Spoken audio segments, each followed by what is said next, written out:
Good morning, everybody. I welcome you to the second day of our symposium, and I'm excited to continue the discussion today that we started yesterday.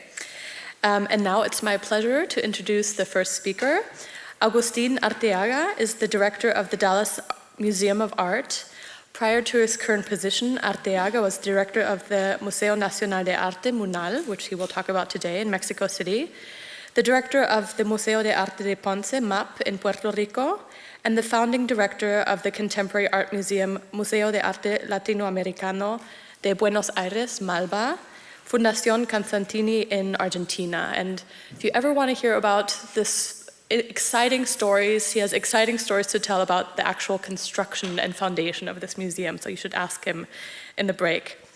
He has organized over 100 exhibitions over the course of his career, including major monographic presentations of Andy Warhol, Roy Lichtenstein, and Diego Rivera, survey exhibitions of Impressionism and old masterworks, and thematic exhibitions that have stretched across centuries and cultures. He was decorated as a Chevalier in the French Republic's Order of the Arts and Letters in 1998, and received the Otley Award from the government of Mexico in 2013, which is the highest honor bestowed to Mexican citizens for support of Mexican culture abroad. Arteaga attended the Getty Leadership Institute's Museum Leadership Institute in 2007 and is a member of the Association of Art Museum Directors and has spearheaded the admission of Mexican museums to the organization. And if you want to see his latest exhibition, Mexico 1900 to 1950, the Avant-Gardes, which was previously at the Grand Palais, then head to the Dallas Art Museum, where it is on view right now. Agustin.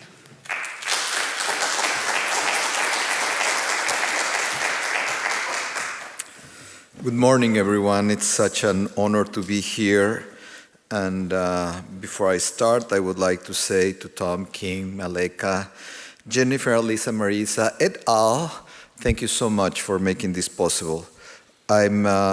I'm really excited about being here because I had the opportunity to meet so many extraordinary colleagues and great younger scholars, which long-standing careers from whom I have learned already a lot, and I'm eager to listen to their following presentations.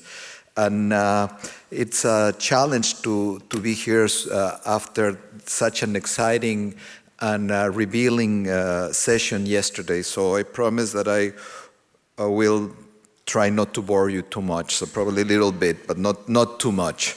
Okay, so I'll make this quick. And it is difficult when you come to talk about an institution that was founded in 1982. So that means that it's just a few years old comparing to the centuries of history that my colleagues had been referring to. So it's not a huge story to tell, but I felt that it would be important since I had been asked to talk about how the collection of the museum were conformed. And it's like when you start talking, I felt that I would have to go back and look at where the origin of those collections. And it's when you start thinking about writing about muralism, and you go all the way to Altamira. So I'll try to make it not that far back. So I like to say that, well, this is the Museo Nacional de Arte. It's a beautiful building, an eclectic building done at the turn of the 20th century, 19th to the 20th century. And it's a fantastic piece of architecture, which I will describe later. At this point, I would like to start by talking about how it all came to fruition, and about some people that had to do with this, indirectly with this story that I will mention later, like Alberto J. Pani, Carlos Chavez, and Fernando Gamboa. But before that, I would have to go all the way to the academy, Real Academia de San Carlos, which was founded in 1781 by royal decree issued by the King of Spain, Charles III. And the school was for the teaching of the noble arts, and was by no means the first school. They were before the family academies that had started as the successions of painters working their own ateliers, and younger or new students came as apprentices and worked with them. But this was the first time an institution dedicated to the teaching of the arts and the visual arts, the painting, sculpture, and architecture was founded in the continent. And along with that came perhaps the first exhibition hall in Mexico, because the Academy not only taught, but also was keen of doing exhibitions. And originally, it went through several periods, and also it was considered at a point in its history that was a space of liberals, you know. And before the independence, there were actually people that requested that either the academy was closed or transferred to Spain, because they felt that it was, as I said, full of the liberals. And actually, Francisco Sanchez de Tagle, who was a signer and editor of the Declaration of Independence, was one of the directors of the Academy, so probably they were not that wrong.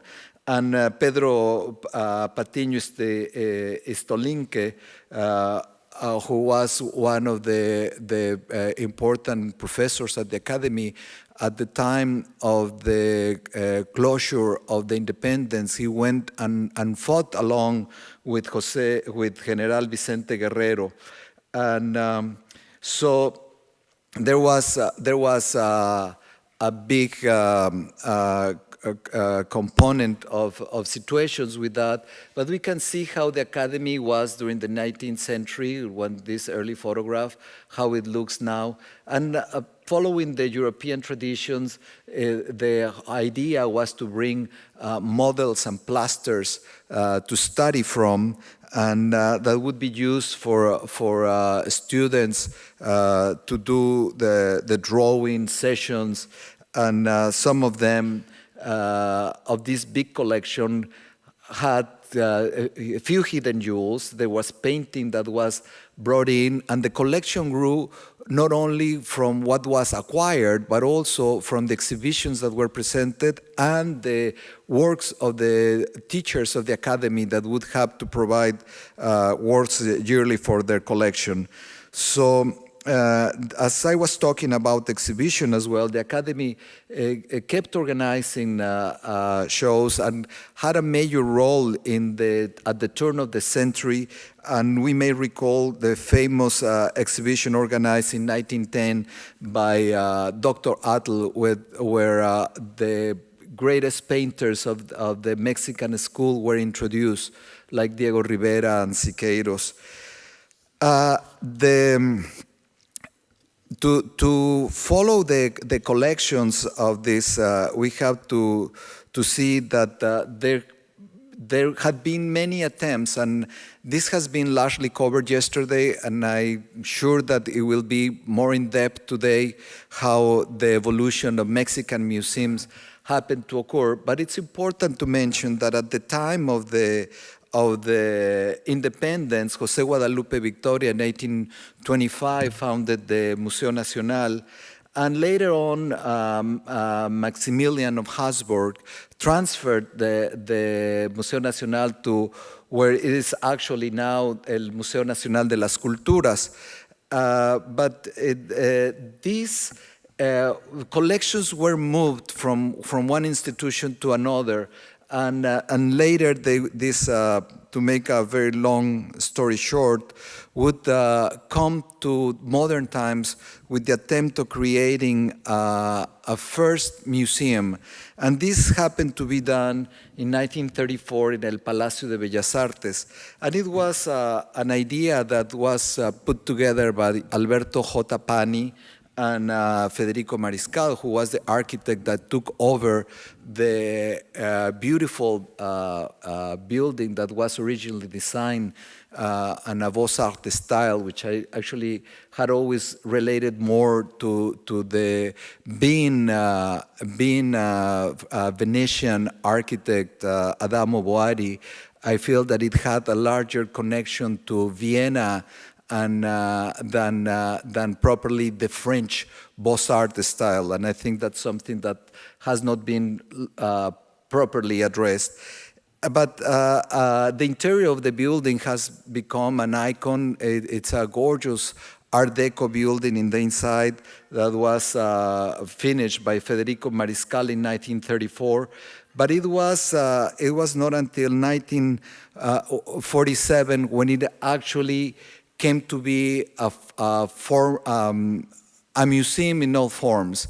In the original foundation, the idea of having exhibition spaces that would be dedicated to the popular arts and some sort of an anthology of works of previous generations that were works coming from the academy was not really very fruitful. And it was in 1947 when Miguel Alemán came in as a president that he decided the foundation of the National Institute of Fine Arts. And this is transcendental in the creation of museums in Mexico, because the way that it's structured, the system, and we have to understand that Mexico is a country that had followed the French model of a Ministry of Culture, whether the minister, even if the Ministry of Culture did not exist as such a thing as last year, this it's been under the umbrella of the Ministry of Education, where the department, the Instituto Nacional de Bellas Artes, had overseen the development of arts education and the performing arts, the creation of the different museums that now covered all what is referred only to the 20th century. Because the other institution that manage all the museums that are related to archaeology and anthropology are under the umbrella of the Instituto Nacional de Antropología y Historia. But it was with Carlos Chavez being named the first director of the National Institute of Fine Arts that finally the Museo Nacional de Artes Plásticas came to fruition. And here we see the opening day with the President of Mexico and Manuel Gual Vidal, Secretario de Educación Pública, and Carlos Chavez, the director of the Instituto Nacional de Bellas Artes, at the opening of the museum.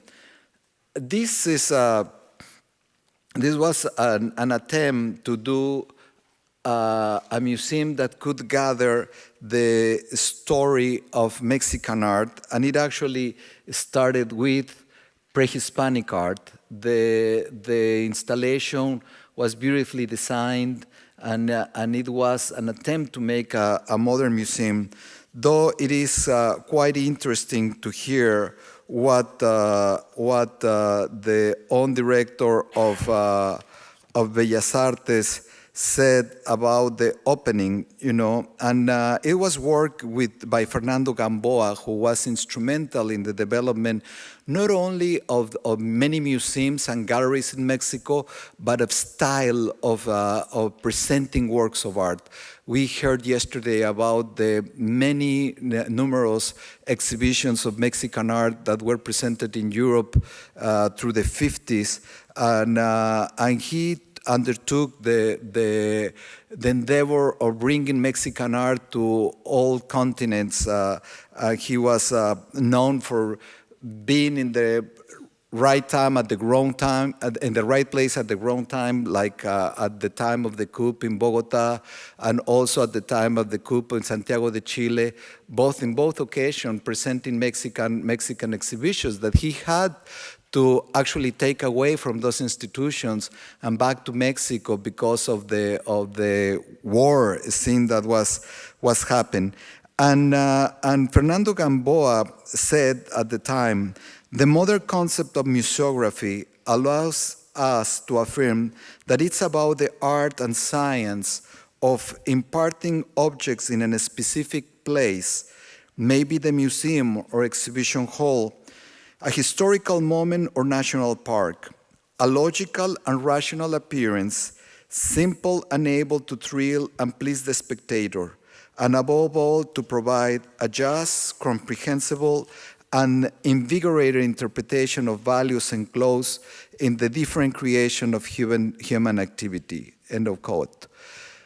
At the time that the museum opened, there was already a desire of being able to present ontologically what had been the creation of Mexican artists, but at this point it still was much more a focus on the historical aspect of that representation and the building of an identity of the nation than of the aesthetic qualities of the works that were gathered.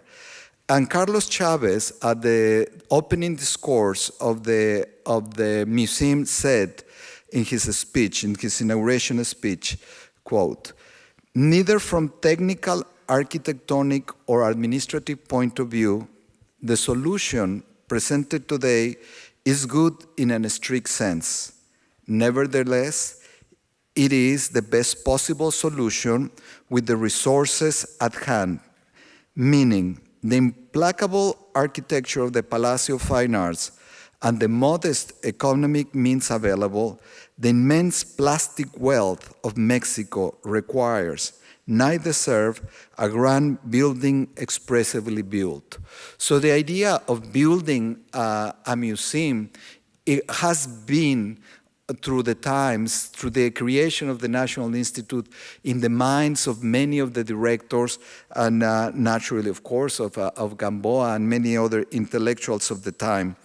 But that is not going to happen until later. The new disposition of the permanent collection started with viceregal and pre-Hispanic sculpture, then folk art, and a special section of 3 masterworks of Mexican art, 30 masterworks, an exhibition of 45 self-portraits of Mexican artists from the 18th to the 20th century, the murals of Rivera, Orozco, and Siqueiros, and a whole section dedicated to landscape artist José María Velasco, and another dedicated to famous engraver and recognized president of the 20th century art, José Guadalupe Posada. Later on, they inaugurated a gallery dedicated to Pellegrin Clavé and other to Eugenio Landesio, professor of the Academy and mentor of José María Velasco, as well as a section dedicated to contemporary Mexican art. But in 1958, the same space was yet again renovated and renamed National Museum of Modern Art. Thus, its previous collection was dispelled and only showed art from the 20th century. At the time, the 1958, and it's quite interesting to say, they were referring to showing the art of today. And it's important to say that the Palacio de Bellas Artes, from its beginning, as the different lives it had as a museum, had immediately to cover the need of presenting traveling exhibitions, temporary exhibitions. So what was articulated on the first discourse suddenly was changed and became what is actually nowadays a Kunsthalle.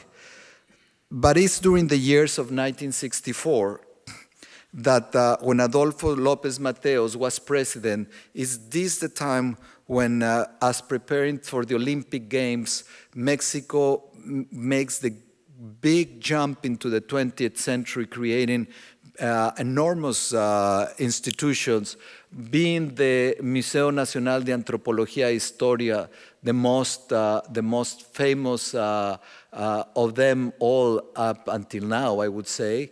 The creation of, as well, the Museo de Arte Moderno, both designed by Pedro Ramírez Vázquez and different partners. We can see here Ruth Rivera at the opening of Museo de Arte Moderno.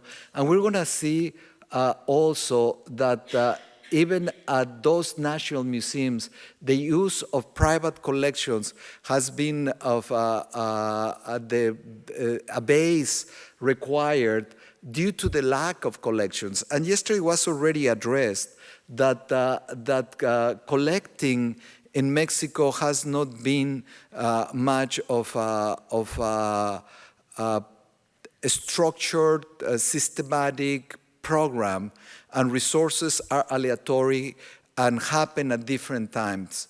I would say that it is at this time when there's a vigorous dedication to do acquisitions of works of art, and something that we probably won't see until 2010, at the time of the centennial of the revolution and the bicentennial celebration of the independence, where large amounts of money were dedicated for acquisitions.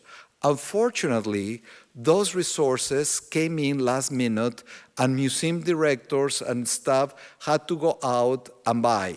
You know, it was like, and this is something that when you're using state funds, you just have a certain time to use them within fiscal years. And usually you don't have knowledge of them until close of the end of the fiscal year, when you know what are the leftovers.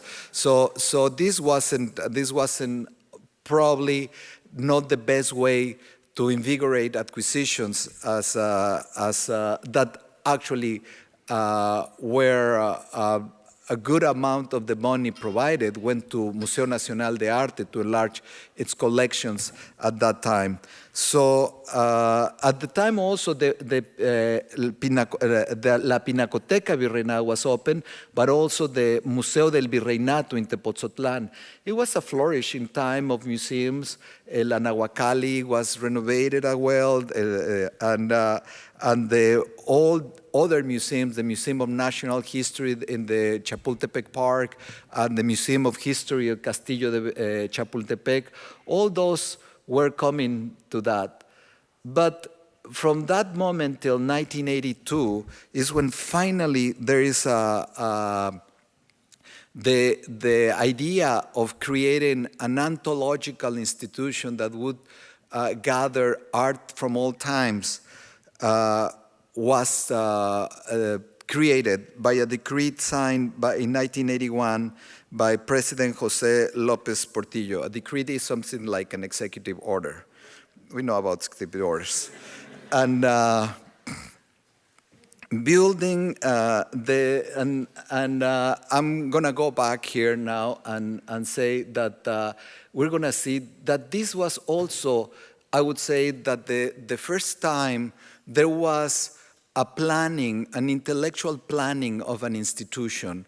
Most of them had come from great ideas of building buildings and having the collections available, particularly from the field of anthropology, I mean the large collections, which doesn't necessarily have happened with the visual arts on the 20th century, or 19th century. So there's this, it's the first time that a museum is born with a director that comes from the academy, and this was the founder director, Jorge Alberto Manrique, who was surrounded by very talented people like great executors, Miriam Kaiser, and a younger generation that would later become directors, Cristina Galvez, and of Museo Tamayo later. They come and with the support also the backup of the field from the Instituto de Investigaciones Estéticas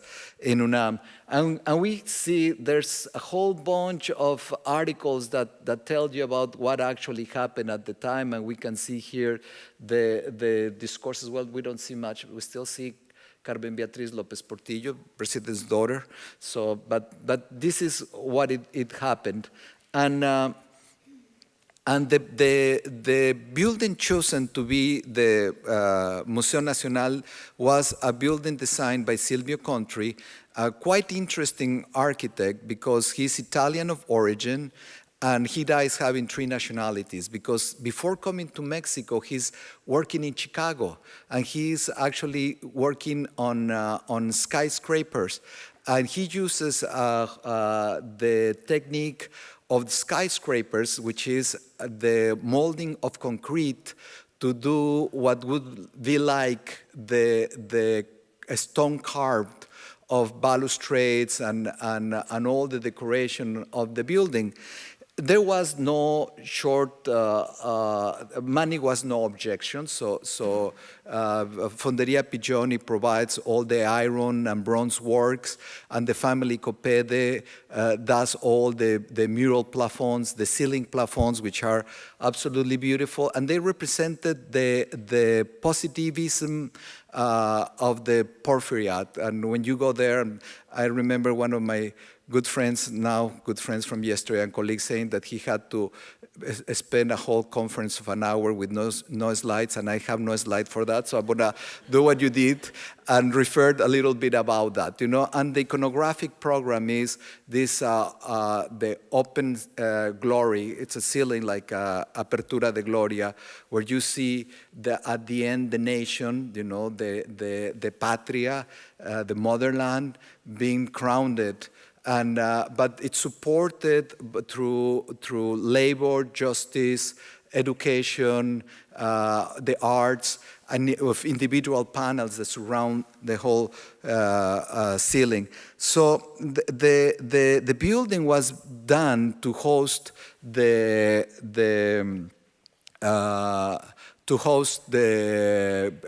Ministry of Communications and Public Works.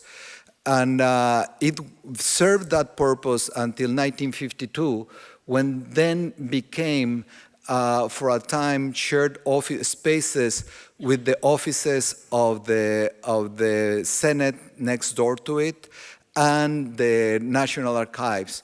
So at that time, when the museums, the National Archive is moved to Lecumberri, the museum is set to become, the building is set to become the National Museum. But one thing that is interesting, the National Museum would not take the whole building. It was gonna be still shared. And this is actually the cover of the catalog, which the plans as they are reproduced inside the catalog, and all the galleries and how they were dedicated. So we can see all this area that was not used for the museum because it does not have a number. And that was still part of the Ministry of Communications. And the 3rd floor of the building actually held a kindergarten. It had un chapoteadero, which is sort of a kiddie pool. I'm not kidding. It had a barber shop. And those things were on the top of the gallery, so you can imagine that it was a rather risky situation, So this is the way that the museum opens in 1982, and it was a huge endeavor. It was a great restoration and the adaptation of a building that had spectacular rooms. On the 2nd floor, we had what were it's called the Hall of Ambassadors, but actually was just the ceremonial hall of the ministry, and this would be the cabinets of the minister that now hold the library of the museum, but at that time was the office of the director and offices in general, and this is where the plafonds that I was describing are held. So all this part, which now are the galleries of vice-regal art, were not yet occupied. And the museum opened as well with about 600 works. And of those, they came from different institutions. So how to make a museum if you don't have a collection? Well, we go to San Carlos Museum and get 163 works. We go to the Pinacoteca Virreinal and get 34 from there. We go to Museo de Arte Moderno and borrow 103. We go to Carrillo Hill and borrow 13. We go to the National Direction of Patrimony, which were the sort of the national patrimony that is not withheld within the INBA, borrow 54, the own storages of the National Institute of Fine Arts, 449, Casa Leonor Vicario, 6 works, and this is all documented, so I'm not saying just guessing. And Escuela de Diseño y Artesanía, 295. And all this was just handled through some sort of what we call oficios, a written request of how to get works coming in and out. And this was really a very challenging time for the museum. Unfortunately, the presence of the founding director was very short, and Jorge Alberto Manrique, one of the most acknowledged, appreciated scholars of the 20th century, passed away recently. Had to leave, but at the time he had to leave the museum very soon, in less than 2 years. So there's a turnover of political appointees at the time. A former governor becomes director of the museum, Griselda Alvarez, and there's all this turnover, and the idea of presenting pre-Hispanic works is immediately taken away. So the general discourse is quickly disarticulated, and it won't be until 1989 when Graciela de la Torre, director nowadays of Museo de Arte Contemporáneo at the University, MUAC, came in and with the very serious decision of making the museum become a real institution. And she went into formalizing what we would call the accession numbers, if we want to call them in terms that we all understand here. And when she decided that she needed to access what was the real collection of the museum. So at that time, she started. This is how the museum looked at the time that it opened. Started the tour on the second floor and came down to the first floor, and it was from pre-Hispanic art, starting then moving into vice-regal art, and then coming into the galleries dedicated to the academy and so on. But the museum didn't have storage space, didn't have appropriate spaces. Curatorial staff went in and out according directors were moving. So there was a need of doing serious transformations. And these are some of the works which were present at the time of the founding of the museum. But I have to tell you that I can testify about the challenge of this because in 1991 I was appointed the deputy director of Museo de Arte Moderno, and not being able to negotiate the Graciela de la Torre with Teresa del Conde, who was going to have what. It had to be Aurea Ruiz, the registrar of the MUNAL, and myself, who had to go into the battlefield. And you can see here, all the things that went back and forth. And we're going to see all the documents about how Taller de la Gráfica Popular is asking to return their works because they're going to be sued by one of the artists that said had given the works to the Taller de la Gráfica Popular, but not to Munal. And then we have here, well, that's Graciela. We have here our dear colleague, the architect, Miguel, help me, Miguel. El arquitecto Luis Ortiz Macedo returning works and asking to receive back the collection of photography, which MAM has one of the largest collections of the Álvarez Bravo, and all those things happened during that time, and it was really difficult to get that to solve. These were some of the works that I had to fight to get back to the museum, but I had to tell you that later I was really sad because I had a lot of works returned to Arte Moderno, and then I became director of Munal, and I missed them. But I went already too far and too long, so in 2002, the museum was completely renovated under the leadership of Graciela Reyes Retana, and then Reyes Retana, and then another part of the story comes about these things that happened, and this was the idea that La Pinacoteca Virreinal that was put by Couto in the 19th century when the Mexican government had seized a lot of the works from churches and had come to this institution, this is decided to be closed. And all the works, over 300 works of the Pinacoteca Virreinal are transferred to Munal. And we can see the quality is pretty bad because this is a video from 98, around that time, but you can see how works were there. And there's all this big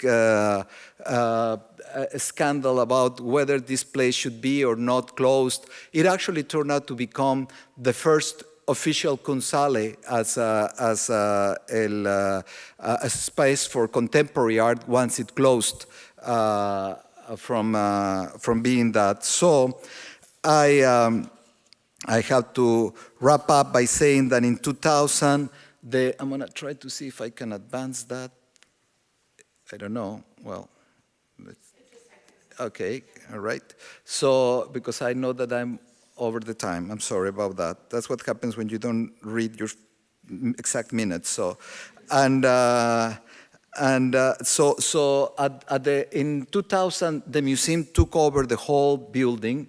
And it was actually brought up with air conditioning, storage, freight elevator, everything that was needed, and became state of the art.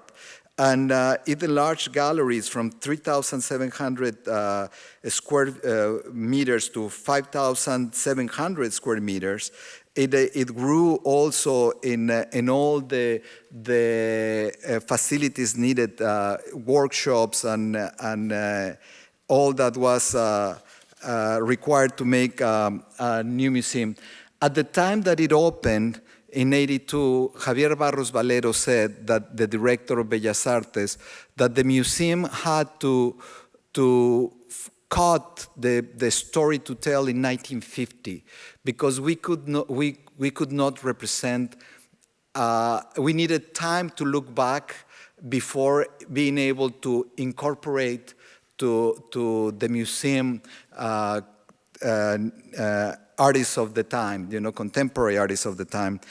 I kind of disagree with that. So when I became director, I worked in several things like reinstalling the collections that had been beautifully installed in 2000, but 13 years later, the story that was told had to be adequated to newer times. And but the other thing that was important to me is that if we are presenting an institution where you have to have an overview of the art history, you cannot dismiss our actual times. And it's through the skilled eye of curators and the professional work of the staff that you have to take those risks and acquire contemporary artworks. So these are the renovations of some of the galleries that we did at the time, all the 19th century galleries, and it's under the new leadership of Sara Vaz that the viceregal collections will be restored. We open what is called now the Glyptothek, and made large number of acquisitions.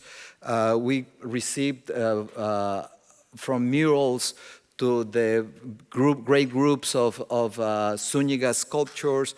It was, these 3 years were really fructiferous in acquiring works of art, major works of art. Their publications, I was always very keen to make the publication of every single work acquired, and annual reports, which is perhaps the only museum that have them on the web. So you can look at all those things yourselves on the web. But then I succeeded having the law, or at least not the written law, but the Minister of Culture accepting that the museum would collect. So the last acquisitions that I received were works by Abraham Cruz Villegas, by Damián Ortega, by Jonathan Hernandez, and Gabriel Orozco. Thank you very much.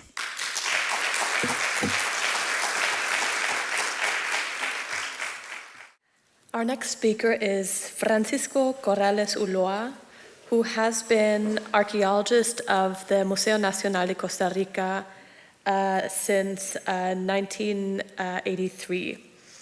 He received his licenciatura from the University of Costa Rica and a PhD in anthropology with an emphasis on archaeology from the University of Kansas. He was the former head of the Department of Anthropology and History and director of the Museo Nacional. And he was also the president of the Costa Rican Network of Museums and the representative of Costa Rica at the Central American Network of Museums. He's currently researcher of pre-Columbian societies of southeastern Costa Rica and coordinator of the monitoring committee of the declaration of the pre-Columbian chiefdom settlements with the stone spheres of the Diquis as World Heritage by UNESCO. His scholarly interests include formative societies, South Central American chiefdoms, history and practice of Costa Rican archaeology, and museum studies.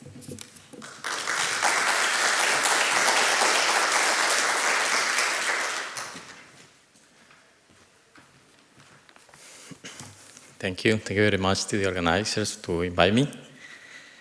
Let me just try to keep this on time.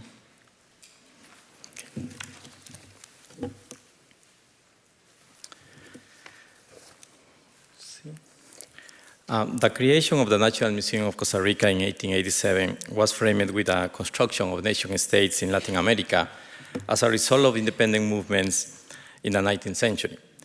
National Museums had the purpose of contributing to the production of massive tradition based on a common past, one of the demands for the construction of a nation, in the sense of an imagined community.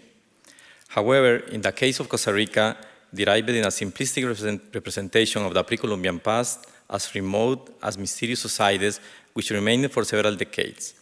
This contributed little to counteract the official discourse that promoted a myth of whiteness of the population and identification with the European ancestors.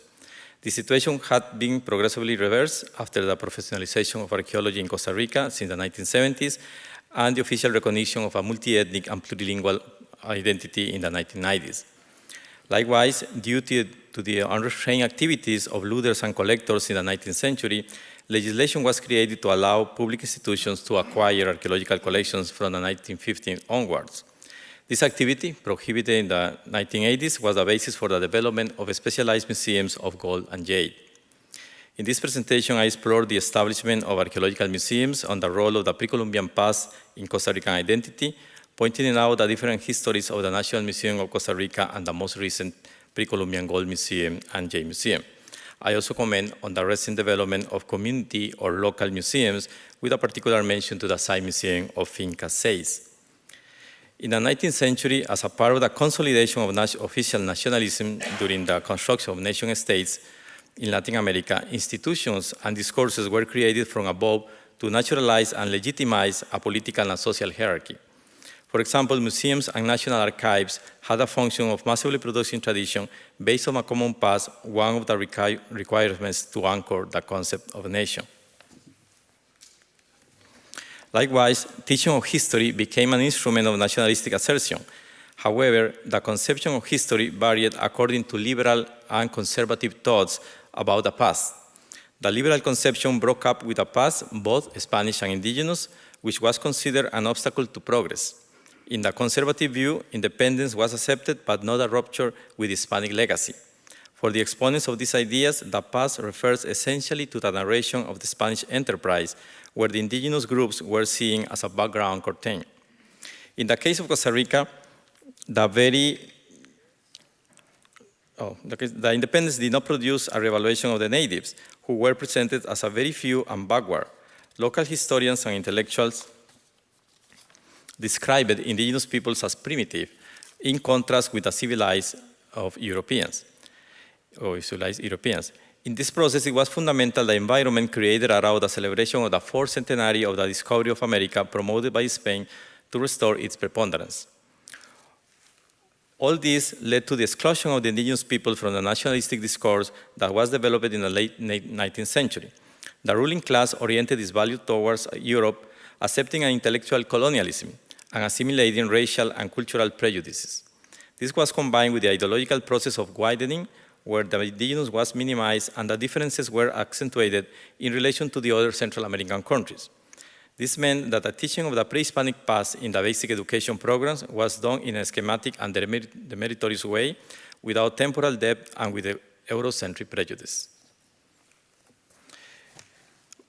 In Costa Rica, at the end of the 19th century, at the beginning of the 20th century, the activities of guaquerismo or looting and collecting were dominant with no official restriction, mainly the recovery of archaeological objects that stood out for their craftsmanship and raw materials, ceramics, stone, gold, and jade.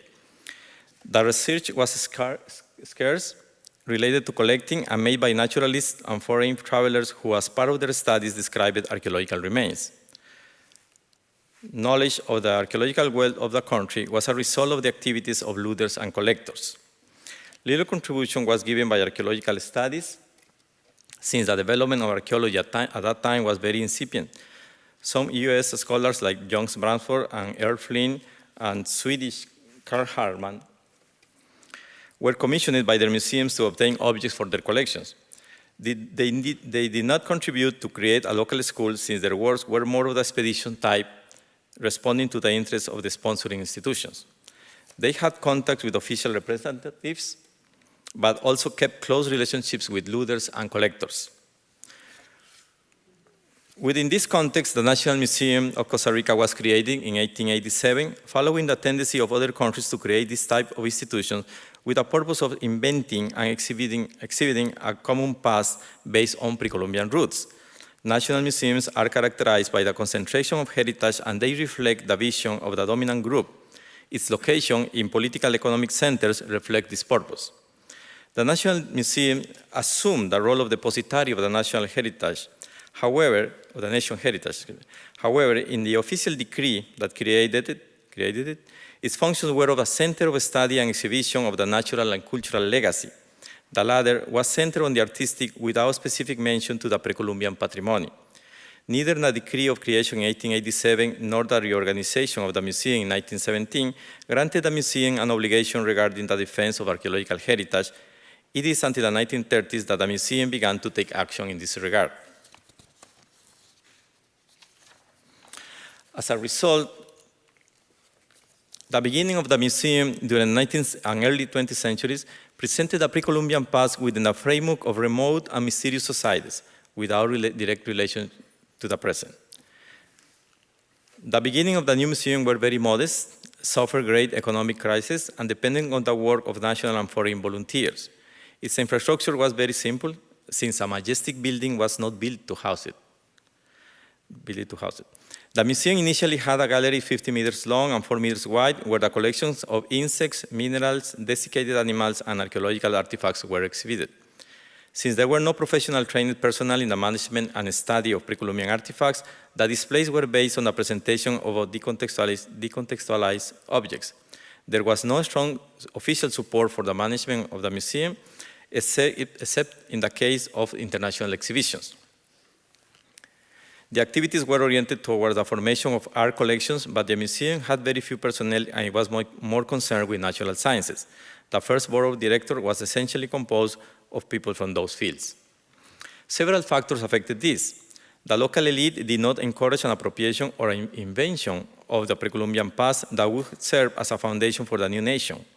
This is explained by some because of the scarce indigenous presence after the impact of the conquest and colony, which somehow solved the indigenous problems that other countries like Guatemala or Mexico had to deal with. In addition, the indigenous contribution to the mestizaje of the Central Valley was minimized, and the groups that inhabited other zones of the country were ignored, while the Spanish and the white were exalted. The National Museum in its beginnings, and for a long period of time, had a very close relation with collectors and therefore with aguacorismo practices. It began with the contribution of several collectors, among them José Ramón Rojas Royo, who owned famous archaeological sites such as Guayabo de Turrialba and Aguacaliente de Cartago. The collections increased with the purchase of several artifacts and the commanding of hired individuals to excavate cemeteries. By 1895, the collection consisted of around 10,000 objects. The Museo Troyo, as the collection donated by Mr. Rojas Troyo was called, was exhibited in a separate section for many years. The arrangement followed criteria of form and size, and for the great amount accumulated in so little space, it gave the idea of a treasure, but it was a treasure of extinct societies in a remote past that was not related to the present. Predominant in these exhibitions was the concept of antiques or curiosities. These decontextualized objects, while emitting positive messages such as the skills of the pre-Columbian peoples and allowing an appreciation of this legacy as something worth conserving for public enjoyment, were also used to compare the progress of the moment with the assumed backwardness of the indigenous societies. The liberal notions of progress and break with the past and the barbarism-civilization dichotomy would have contributed in this sense, as well as the absence of archaeological knowledge that would have contextualized them. This was also reflected in international exhibitions. For the Historical American Exhibition of Madrid in 1892 and the World's Columbian Exposition at the World Fair of Chicago in 1893, the National Museum made stands with archaeological objects with the aim of promoting the prestige of the country. But these were placed along with the natural resources that the country offered as a business opportunities. The National Museum was one of only two state museums until the decade of the 1970s. However, since the 1950s, due to the alarming looting and exportation of archaeological collections, there was an official interest not in stopping the activity, but in avoiding that all the artifacts left the country. The law to create a central bank in 1950 established that it could buy archaeological objects. Additionally, a decree in 1971 and a law in 1973, allow state institutions to purchase archaeological collections. The purpose was to keep a great part of those goods in the country, but the underlying problem was not solved and instead promoted looting and collecting. Several institutions such as the Central Bank of Costa Rica, the National Bank of Costa Rica, and the National Insurance Institute stood out in their acquisitions. This would be the starting point for the later creation of the Gold Museum by the Central Bank and the J Museum by the Insurance Institute. The National Bank would hand over its collection to the National Museum in the 1980s. During this time, the role of the pre-Columbian past in national identity continued to be minimal. By means of decrees and laws, the importance of the Spanish over the indigenous people was celebrated. In 1958, October 12 was established as Discovery and Hispanic Heritage Day by means of a presidential decree, and in 1968, the Discovery and Race Day was established by law, and race means the Spanish race. This festivity was intended to celebrate the arrival of Columbus to the islands of the American continent and promote a close relationship with Spain by the ties of the same religious faith, equal historical and cultural traditions, common biological roots, and identical purpose for the defense of Christian civilization. This was also done in schools, while at the archaeological level, diffusionist models were promoted where groups and ideas had come from other areas outside Southern Central America. In 1950, shortly after the founding of the central bank, the first board of directors agreed to establish a historic museum with the purpose of preserving Costa Rica's archaeological and numismatic wealth, avoiding the export of valuable specimens that should be kept in the country.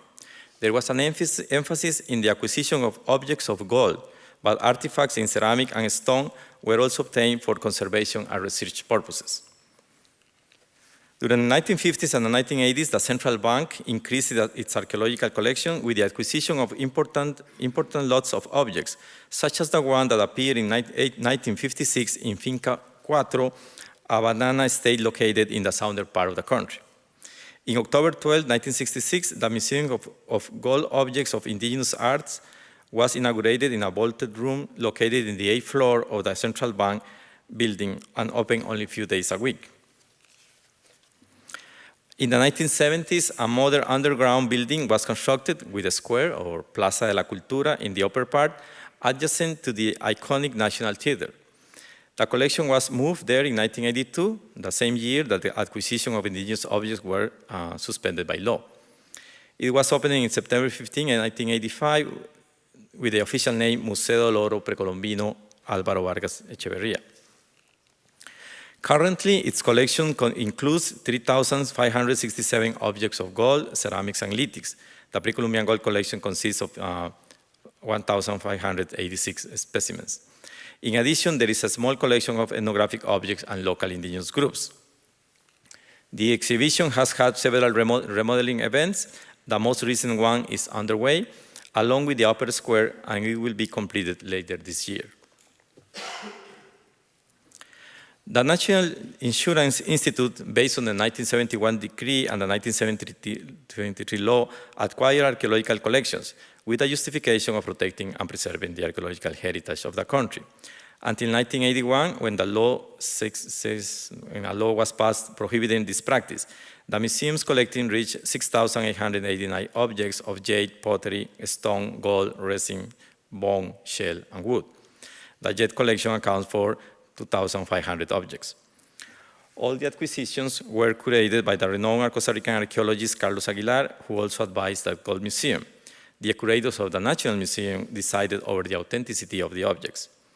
The museum's facilities on the 11th floor of the insurance building were opened in 1977 by the President of the Republic under the name of Archaeological Collections of the National Insurance Institute. Later on, in 1980, the name was changed to Museo del Jade, and in 2001, it was remodeled. The objective of the museum was and is to promote scientific study of the archaeological field and preservation of the archaeological and artistic heritage of the country. A large investment of $21 million allowed the Jade and Pre-Columbian Culture Museum, as it's known now, to have a building dedicated to the collection and one of the most modern in the country and Central America.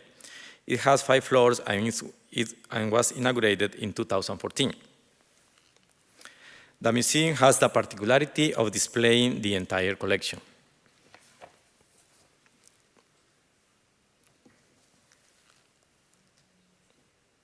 Oops. Yeah. Going back to the National Museum, after many decades of occupying different places unsuitable for the structure and size, which restricted its growth and its role as depositary of the national heritage, it had a new beginning in 1949. It was then transferred to the building known as Cuartel Bellavista, which fulfilled military functions until that year. With the abolition of the army after the Civil War of 1947, it stopped functioning as a military headquarters and was destined by the new government as the new headquarters of the National Museum. Thus, the National Museum became an icon of the Costa Rican civic discourse and participated in a more active way in the emerging community of the nation-state. From this change of function began a process of transformation of the military facilities to give it an appearance that evokes the great colonial civil constructions, even though it's not a colonial building.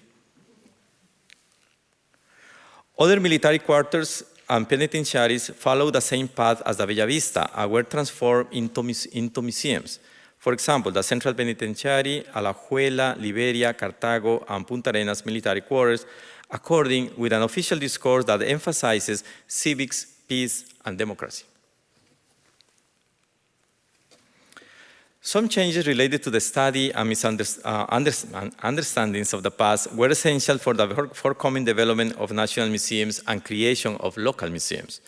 Archaeology training began since 1975 at the University of Costa Rica, which allowed the graduation of Costa Rican archaeologists who progressively took charge for the study and management of archaeological heritage. In parallel, starting in 1974, the National Museum developed a program of archaeological research and rescue of sites in danger.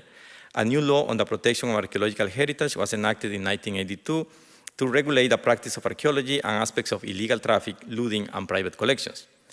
Another important event was the effervescence generated around the quincentennial in 1992 of the arrivals of the Europeans to America, which, unlike the activities of 1892, led to the rethinking of the ideas of discovery and to favor the encounter of cultures.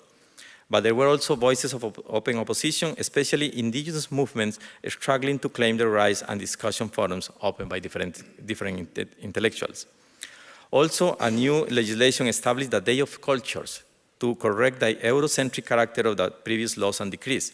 And a process of vindication of the indigenous component began, as well as the contribution of Afro-American, Chinese, and other groups to the Costa Rican identity promoted as multicultural and plurilingual.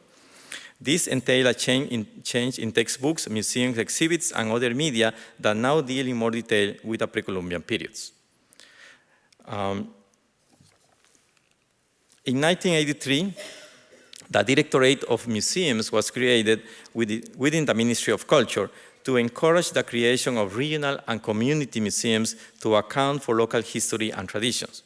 The interest of the communities for the knowledge of their historical and ecological peculiarities, as well as the search for alternative sources of income through tourism, triggered the creation of regional museums during the 90s. Since the archaeological heritage is owned by the state, few of these museums deal with archaeological subjects, although some indigenous community museums have included pre-Columbian objects considered ancestral. But a new experience with a case of the site museum of Inca Seis in southern Costa Rica is emerging with a case of the site museum of Inca Seis in southern Costa Rica. The Costa Rican state nominated a set of 4 archaeological sites with stone spheres from the Diquís Delta for inclusion in UNESCO's list of World Heritage Sites. The candidacy was approved in June of 2014, being the first Costa Rican cultural site in that list.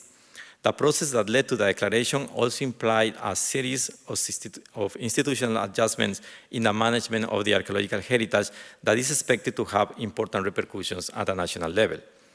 The description generated a great interest in the national community, but even more in the inhabitants of the Osa Canton or county where the sites are located, and reaffirmed the already existing identification with the pre-Columbian past.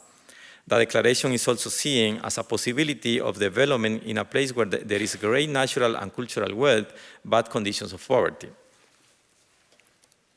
The process also entailed the creation of visitation facilities at the Finca 6 site. With a contribution of the Costa Rican Tourism Institute, a visitor center was built in which exhibition about the pre-Columbian societies is offered. Located on an already existing tourist road, the museum site has had an increasing visitation by nationals and foreigners. The results of the first 2 years of visitation are encouraging, with nearly 8,000 people per year. Local museums, such as the Site Museum of Inca Seis, have to take into account the cultural values of the current settlers related to heritage assets which have been fundamental in promoting their safeguard and management. In the case of the Diquís, the pre-Columbian past plays an important role in the identity of the local inhabitants. The presence of stone spheres exposed by banana plantations has produced a growing appropriation of this as a symbol of the Osa County in its process of constructing identity. In addition to the artifacts that have been placed in public parks or in front of state buildings, they are represented in diverse media, from the municipality and other organizations' emblems until logos of commercial establishments. Oh, these are the... Sorry. There has been a long way to the creation. There has been a long way from the creation of the National Museum of Costa Rica in the 19th century to the specialized and local museums of today. The National Museum, in its beginnings, constituted a failed attempt in the construction of a national identity based on a deep past, common to all members of the imagined nation. The emphasis in the artistic and the exotic predominated and translated into a policy of official collecting that would last well into the second half of the 20th century and derived in specialized archaeological museums such as the Gold and Jade museums. An identity based on the myth of whiteness was strongly institutionalized since that time, although now a more important role of the pre-Columbian past has been developed and there are positive signs of change in textbooks and exhibitions. Now, there is a more inclusive and participative museum policy. The new Paseo de los Museos, which integrates the National, Gold, and Jade museums, comes to reconcile some of the mistakes of the past. The three museums also seek to complement their exhibitions and narratives about the role of the pre-Columbian past in Costa Rican identities. They also place San Jose within a distinctive archaeological museum offering in any Latin American capital, since in a less than 1 kilometer walk, it's possible to visit two specialized museums and a national museum that provides a synthesis of the history of the country since the first settlers to this day.